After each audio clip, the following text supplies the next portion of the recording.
America সহ পশ্চিমাদের আগ্রাসী রূপের জীবন্ত উদাহরণ গাদ্দাফি। আমাদের গত ভিডিওগুলোতে গাদ্দাফির জীবনী এবং পশ্চিমাদের কিভাবে লিবিয়া থেকে বিতাড়িত করেছিল তা তুলে ধরেছি। আজকে জানাবো আন্তর্জাতিক অঙ্গনে গাদ্দাফির ভূমিকা কেমন ছিল। তিনি সর্বদা ইতালি বিরোধী মুজাহিদ ওমর মুখতারকে স্মরণ করে বক্তব্য দিতেন। উপনিবেশ বিরোধী ওমর মুখতারের বিখ্যাত উক্তি ছিল, আমরা জিতব না হয় মরব, কিন্তু আত্মসমর্পণ করব না। গাদ্দাফি উত্তর আফ্রিকা এবং মধ্যপ্রাচ্য জুড়ে একক আরব রাষ্ট্র গঠনের প্রয়োজনীয়তা তথা প্যান আরব চিন্তাধারা প্রচার করতে থাকেন। এই লক্ষ্যে তিনি 1969 সালের ডিসেম্বরে মিশর এবং সুদানের সাথে ত্রিপলি সনদে স্বাক্ষর করেন। 1970 সালে সিরিয়াতে যোগদানের ইচ্ছা প্রকাশ করে। 1970 সালের সেপ্টেম্বরে নাসের অপ্রত্যাশিতভাবে মারা যান। নাসেরের স্থলাভিষিক্ত হন আনোয়ার সাদাত।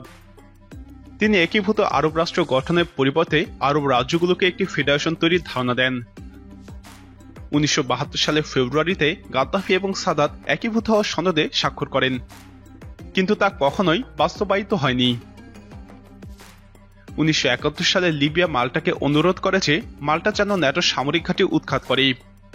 মাল্টা সরকার ন্যাটোকে উৎখাত করতে পারেনি, তবে তাদের ভূখণ্ড ব্যবহার করে আরব ভূমিতে হামলা না চালানোর শর্তারোপ করে।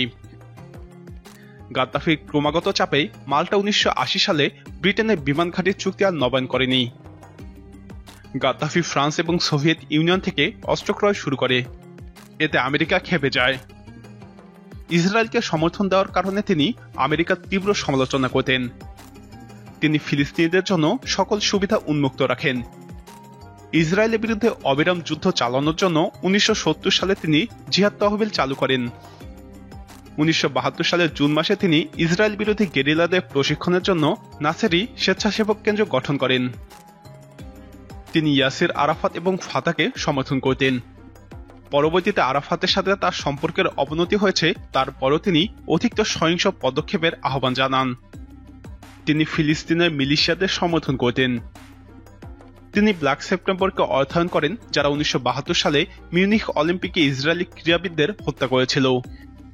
এই সংগঠনের নিহত সদস্যদের মৃতদেহ লিবিয়ায় পাঠানো হয়েছিল।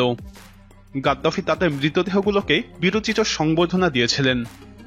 গাদ্দাফি সারা বিশ্বে বর্ণবাদ এবং উপনিবেশবাদ বিরোধী সকল গোষ্ঠীকে সমর্থন দিতেন। ফিলিপাইনে মোরো ন্যাশনাল লিবারেশন ফ্রন্ট তার আর্থিক সহযোগিতা পেত। তিনি প্রগতিশীল শক্তি হিসেবে আরব জাতীয়তাবাদকে উপস্থাপন করতেন।